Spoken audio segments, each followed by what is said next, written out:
The Dershow.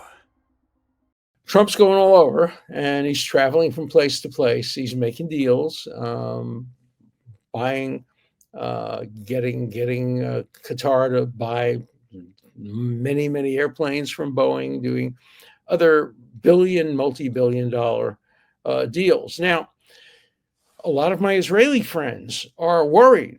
What they're saying is he's trading his support for Israel, which was very strong, obviously very well intentioned and very well meaning when he was running for office and during his first term.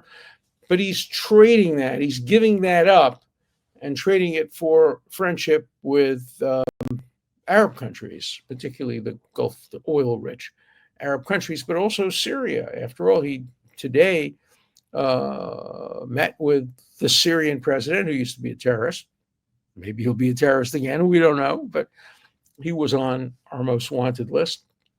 I think a $10 million bounty was on his head. He was an Al-Qaeda guy, and then he helped overthrow the Assad regime, and now he's, at least according to experts, including the former head of the American CIA, Panetta, trying, maybe successfully, to democratize Syria to some degree and bring it into the fold of the United States. And Trump has said, look, he'd like Syria to sign on to the Abraham Accords and make peace with Israel. That would be a wonderful thing if that could really happen. Now, Israel was not in favor of Trump lifting the sanctions against Syria. So there's a dispute there.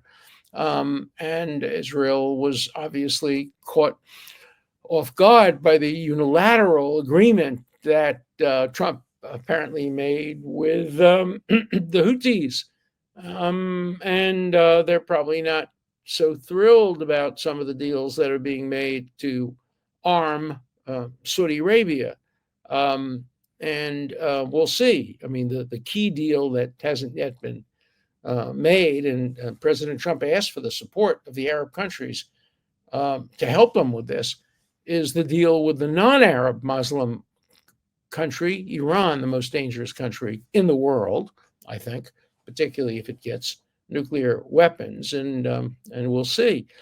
And we'll see whether or not Trump includes Israel. I'm sure it will not make a deal with Iran without at least alerting Israel to it in advance. Will Israel agree? I don't know. Will Israel feel bound by it? Will they preclude themselves from militarily destroying Iran's nascent nuclear capacity? I don't know the answer to any of those questions. I simply say this. I want to give Trump a chance to bring about a change in the situation in the Middle East. He said today, as he was either leaving or boarding Air Force One, you couldn't tell, but he was on Air Force One and you could hardly hear, but I heard what he said. He said, what I'm doing with the Arab countries is good for Israel. My connections to the Emir, to the Prince in Saudi Arabia, and to the others will bode well for Israel, will be well for Israel.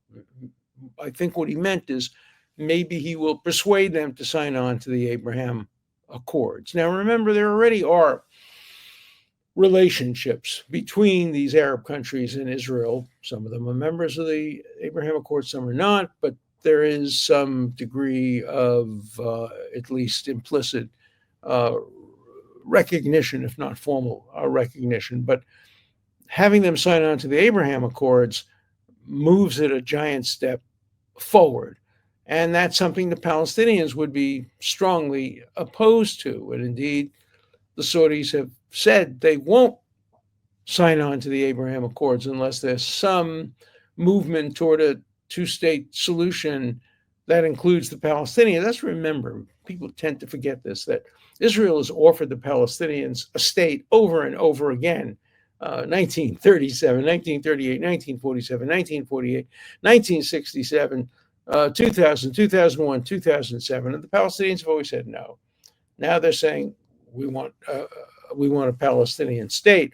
Of course, none of the protests on university campuses today call for a two-state solution. They call for the end of Israel. They're not interested in having a Palestinian state side by side with Israel. They're only interested in having a Palestinian state instead of Israel. I don't think that's the view of Saudi Arabia or Qatar, these extreme radicals on college campuses who are funded, by the way, directly or indirectly by Qatar.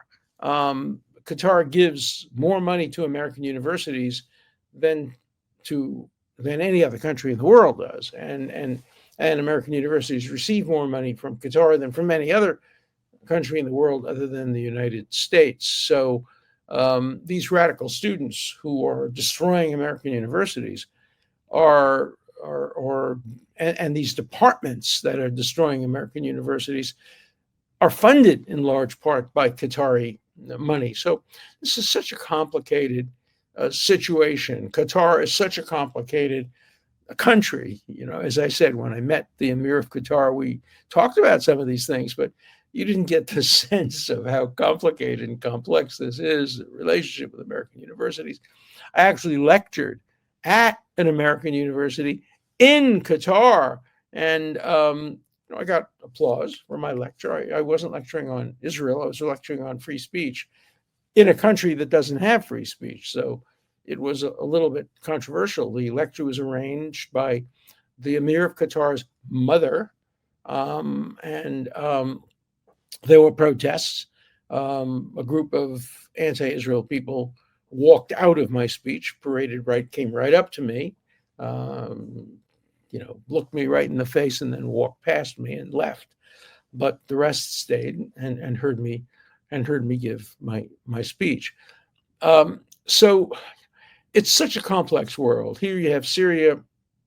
Several years ago, the president of Syria, if you killed him, you got $10 million. And today he's sitting down with the president of the United States shaking hands. And he's described by the president of the United States as a good-looking guy.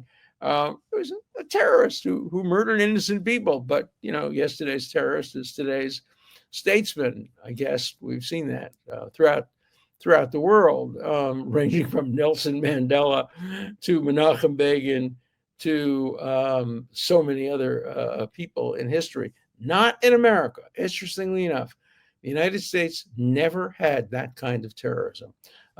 When George Washington was leading the colonial army, and it was advised to him that he engage in tit-for-tat kind of terrorist acts against British civilians because the British were doing it, Washington said, no, we're going to have a revolution that's clean, that obeys all the laws of war, and that doesn't attack civilians. So our country started, our birth certificate is pure. Very few other countries can talk about pure birth certificates. There has been terrorism, but never the kind of terrorism that Hamas has done.